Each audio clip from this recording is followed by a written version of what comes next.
Donc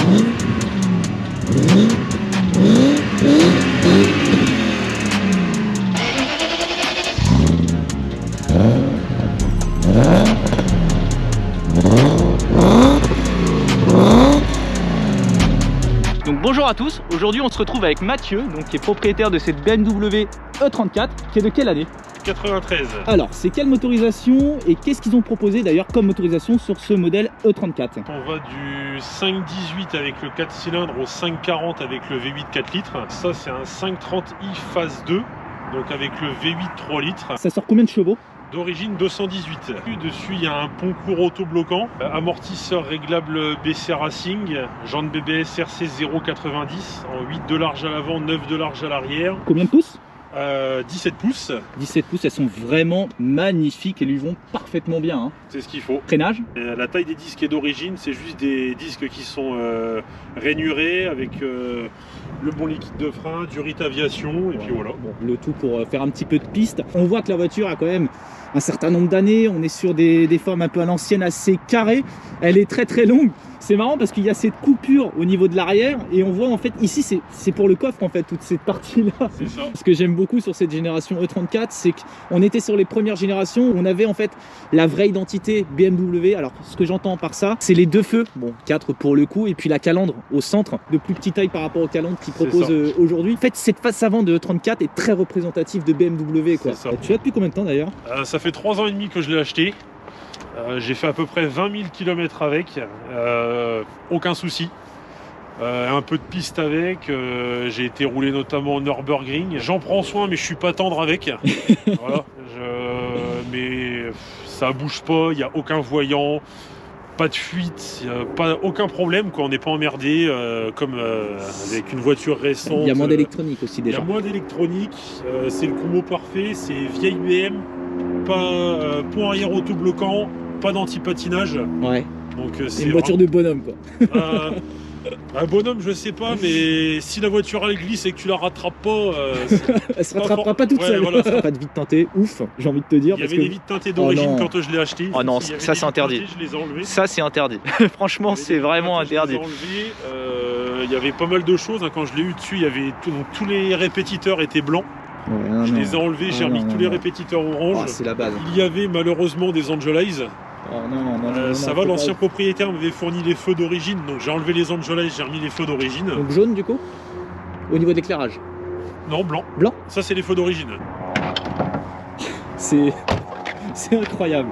Et ça s'ouvre du coup comme à l'ancienne, comme si elle était énervée là, quand on la regarde comme ça. Ouverture à la E30. Et donc ce bloc, Matt, tu nous le présentes? V8, 3 litres de cylindrée, donc le plus petit V8 de production BMW. Il prend bien sa place, il est bien gros. La boîte à air est assez imposante aussi. Ouais. Hein. Il n'y a pas trop de place pour mettre les mains dedans, mais on fait avec. Ça chauffe pas trop? Ça chauffe pas du tout. Ah ouais? Sauf quand on appuie fort. Faut savoir que sur ce moteur là, donc d'origine dessus il y a des collecteurs inox et du coup la ligne d'origine a été enlevée et du coup il y a une ligne complète inox avec suppression des silencieux intermédiaires et il y a installation de catasport. Donc ça doit chanter super bien. Ça chante tout ce qu'il faut et puis après rien de plus, un filtre à air BMC dans la boîte à air d'origine, puis ça suffit largement. Hein.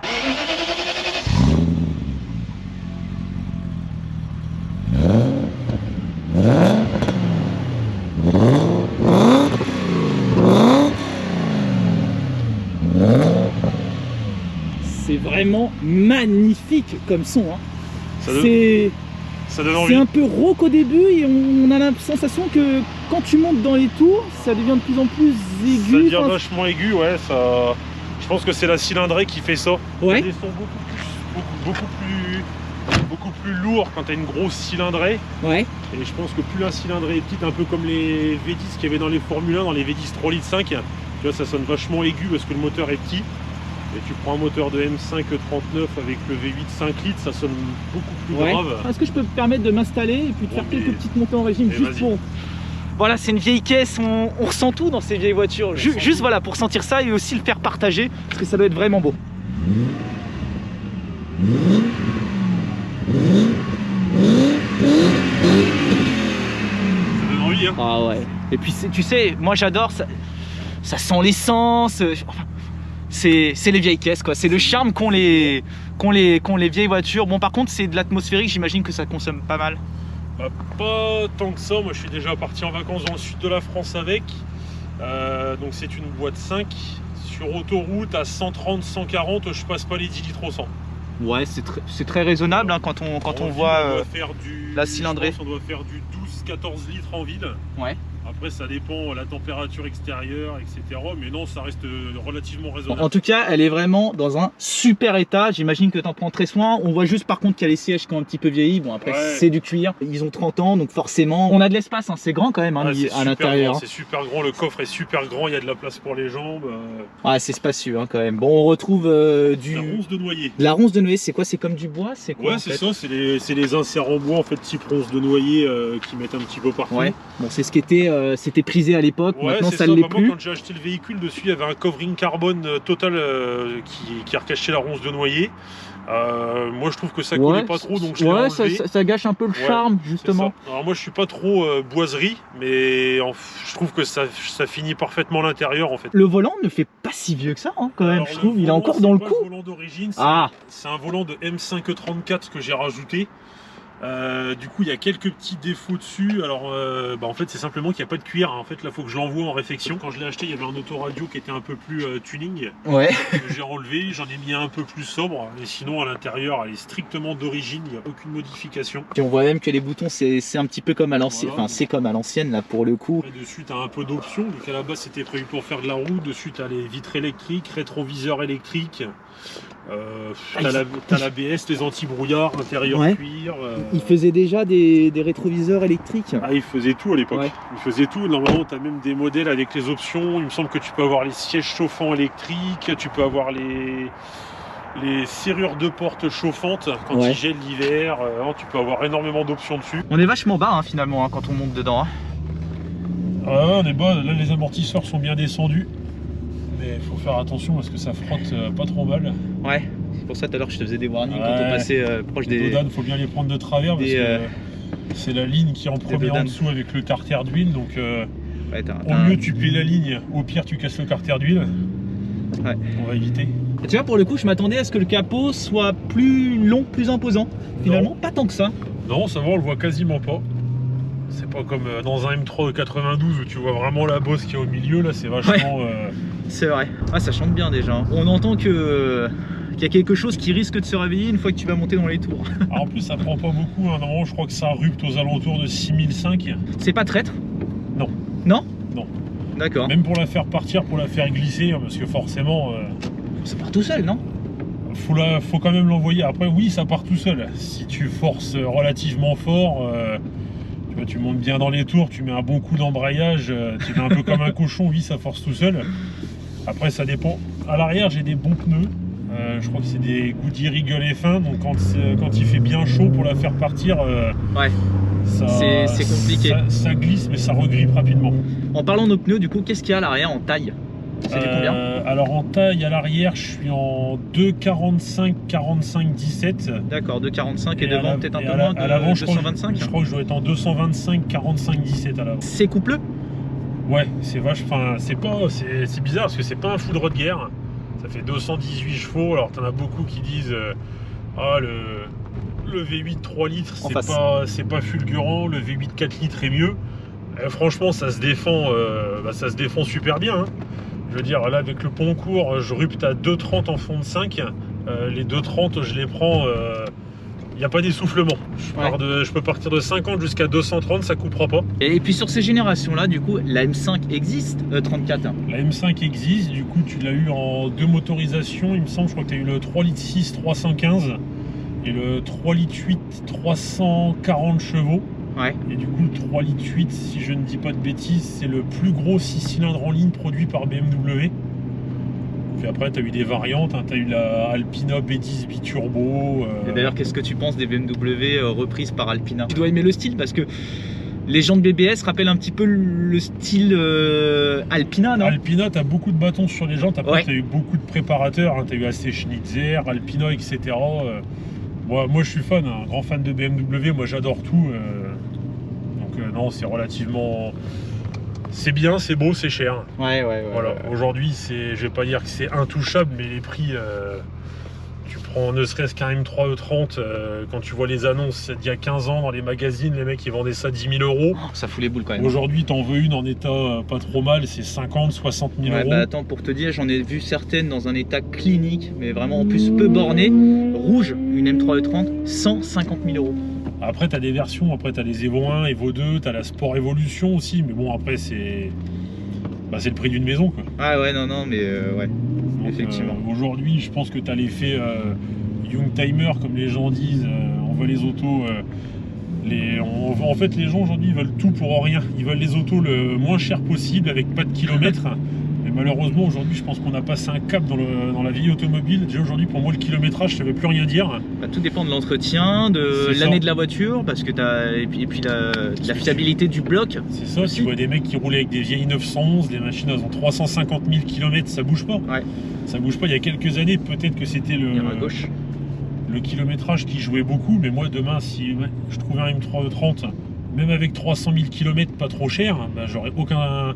Ouais. Je l'achèterais, quoi. Je sais Sans regret, ouais. Une bonne révision moteur et puis après c'est reparti. Et bah là pour le coup, est-ce que tu peux nous dire le kilométrage qu'elle a? Ah oui, là très exactement, elle a 176 392. Elle a l'air quand même vachement saine en fait. Ce que je veux dire par là, c'est qu'il n'y a pas de bruit parasite. Non, la voiture a l'air vraiment. Rien du tout. Moi, quand je l'ai acheté, donc elle avait 157 000 approximativement. L'ancien propriétaire l'avait gardé, il me semble, 4 ans. Il avait dû faire dans les 6-8 000 km. Donc en gros, allé de 93, j'ai quasiment tout l'historique avec tous les contrôles techniques depuis les années 2000. Et tu vois que la voiture a été entretenue. Je vois que la voiture a été entretenue, il n'y a Ouais. aucun souci là-dessus. Ouais. En tout cas, ça se constate, hein, tu vois. 176 000 pour un V8, c'est pas. C'est fait pour faire de la route. C'est des blocs fiables de toute façon qui peuvent encaisser de la bande. Moi, Ce petit ronronnement, c'est sympa C'est quand ça. même. Hein. Bah, des blocs comme ça, moi j'en ai vu sur internet, sur les forums, j'ai vu des mecs, ils avaient 400, 500 000 km avec ces blocs là. Si c'est entretenu, tu l'emmènes partout. Hein. Ouais. Bah, c'est ce que tu disais un petit peu, c'est que ces blocs là tu les ouvres pas avant 400 000. Ouais, c'est ça à peu près, ouais, mais moi sur celle-là je vais faire une vidange, on va dire tous les 8000 km, tous les 8-10 000 km. Tu mets de la bonne huile, tu changes les filtres, puis voilà, tous les ans tu l'emmènes faire un petit contrôle, tu regardes si les bougies sont bonnes, les pneus, les freins, et puis après ça roule. Hein. Tu ferais une reprise en deux du coup? Là je suis en 2 à 3000. Alors montre-nous ce que ça donne. Oh le bruit. Oh c'est sympa. Bah écoute, ça se défend pas mal quand même pour 220 chevaux, une voiture qui a un certain âge. Et surtout qui est lourde, hein, des bons à-coups aussi, qui procurent des bonnes sensations, et un son moteur qui est beau. Par contre, je pensais qu'on l'aurait plus entendu à l'intérieur.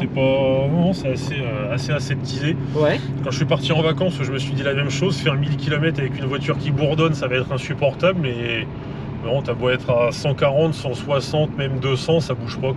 Des maladies sur CO34 ou pas? Bonne question. Je ne pense pas. Sur les V8, je sais qu'il y a eu quelques maladies de pompe à eau à changer, parce que je crois que certains modèles étaient équipés d'une turbine avec des ailettes en plastique qui se cassaient avec le temps.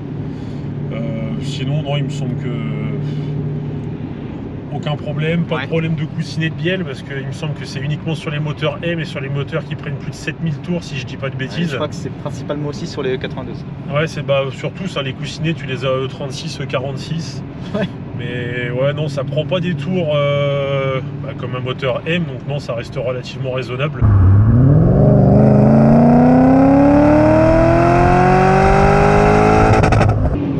Tu vas même chercher la rue. Oh, une fois de temps en temps, ça fait pas de mal. Toi qui as fait un petit peu de circuit avec ces E34, déjà tu dois pas en croiser souvent des E34 sur circuit. Comment ça se comporte en termes de châssis, tout? Alors, concrètement, c'est pas fait pour faire ça. Ouais, tu le ressens vraiment? Ouais, tu le ressens vraiment. Les pneus le ressentent vraiment. Les freins le ressentent vraiment. Ouais, le poids. Parce que au Nürburgring, donc avec le pont G, donc en gros, je peux prendre le rupteur en fond de 5 à 230. Ouais. Au Nürburgring, du coup, je l'ai déjà pris. J'ai fait la dernière fois que j'y suis allé, j'ai fait 2 ou 3 tours, et quand je me suis arrêté, il y avait du liquide de frein partout dans le moteur, malgré que le bouchon soit bien fermé. Et que c'est du RBF 600, ça en a mis partout. Les pneus souffrent énormément dans les appuis, dans les gros virages. Réservoir, tu mets 80 litres, moi je fais 120 kg. Donc tu arrives à 1 tonne 8, 1 tonne 9. Et quand tu lui demandes beaucoup de contraintes, ça fait des belles boulettes de gomme sur les pneus. Mais honnêtement, ça se défend bien. Hein. Ouais. Bon, après, t'as le concours aussi, hein, forcément. Je pense que tu mettrais la même voiture avec 500 kg de moins, ce serait pas du tout pareil. Les plus et les moins. Alors, les plus... On va commencer par les points positifs. Le bruit. Ouais. Voilà, ça se néglige absolument pas. J'ai déjà eu beaucoup de choses dans ma vie. Hein. J'ai eu des Golf GTI, des Ibiza Q-Pro, j'ai eu des vieilles BM, hein. J'ai eu du 4 cylindres, du 6 cylindres. Le V8, ça n'a rien à voir. Esthétiquement, je trouve que ça reste dans le temps. Ouais. Ça vieillit, mais ça a toujours autant de charme en fait. Ouais, c'est ça a du charme, ça se démode pas. Tout le monde aime bien ça. Ouais. T'as souvent des gens sur la route qui te font des pouces, ils te font des petits signes, ils sont contents de voir que t'en prends soin. La conso est vachement raisonnable. Après, les côtés négatifs dessus, il n'y en a pas tellement, bon, mis à part le poids, mais bon, c'est une série 5. Ouais. Moi, enfin. Ouais, il faudrait 150 chevaux de plus en V8 pour que ce soit vraiment correct.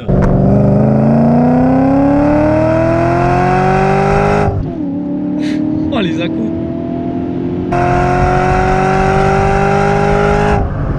C'est sympa. Puis c'est vrai que le son est vraiment excellent, franchement c'est super. Bon bah je vais donner mon avis. C'est un essai que j'attendais depuis pas mal de temps, parce qu'on avait eu du mal à trouver tous les deux un créneau pour se voir. Donc je suis vraiment heureux, et d'ailleurs je te remercie une nouvelle fois pour t'être déplacé, nous avoir fait découvrir cette E34, qui est rare, comme on le disait, on n'en voit pas. En plus on a de la chance, aujourd'hui on a un moteur V8. Bon, c'est vrai que comme je te disais tout à l'heure, en intérieur on se rend pas trop compte du bruit, mais je pense que niveau extérieur ça doit bien porter. Voiture magnifique qui a pour ma part marqué mon enfance, qui a oui beaucoup vieilli, mais comme on le disait a énormément de charme, surtout quand elles sont dans cet état là. C'est vraiment que du bonheur, et ouais, on voit tout de suite que ça respire la passion de toute façon. Au niveau de l'intérieur, c'est vrai que bon bah ça a beaucoup vieilli, mais ça reste jeune quand même, hein, c'est pas non oui plus... en fait c'est dingue, mais ouais, c'est le tout en fait qui fait le charme de cette voiture, tu vois. C'est ça que j'aime beaucoup, et aussi de la rareté. Tout de suite ça lui donne une certaine valeur. Non, c'est une super caisse. Bon, après, moi, me concernant, ça serait pas adapté à mon utilisation. Si j'étais amené à avoir une voiture comme ça serait vraiment pour avoir en fait une voiture de week-end. Oui, bah c'est exactement comme moi. C'est vraiment plaisir. Et cette signature avant qui est emblématique, quoi. Cette face avant, c'est l'essence BMW, quoi. Au niveau des points négatifs, j'en vois pas forcément, mis à part. Il y aurait eu la boîte auto, je t'aurais dit la boîte auto. Non, mais je préfère de toute façon la boîte mécanique. Non, elle a beaucoup de qualité cette BMW, et je suis vraiment très heureux d'avoir pu remonter dedans. Allez, je dirais 20 ans après. Donc merci encore Matt, prends soin de ta belle, j'imagine que tu vas la garder longtemps. Ouais. Le plus longtemps possible. Allez, prenez soin de vous. Salut.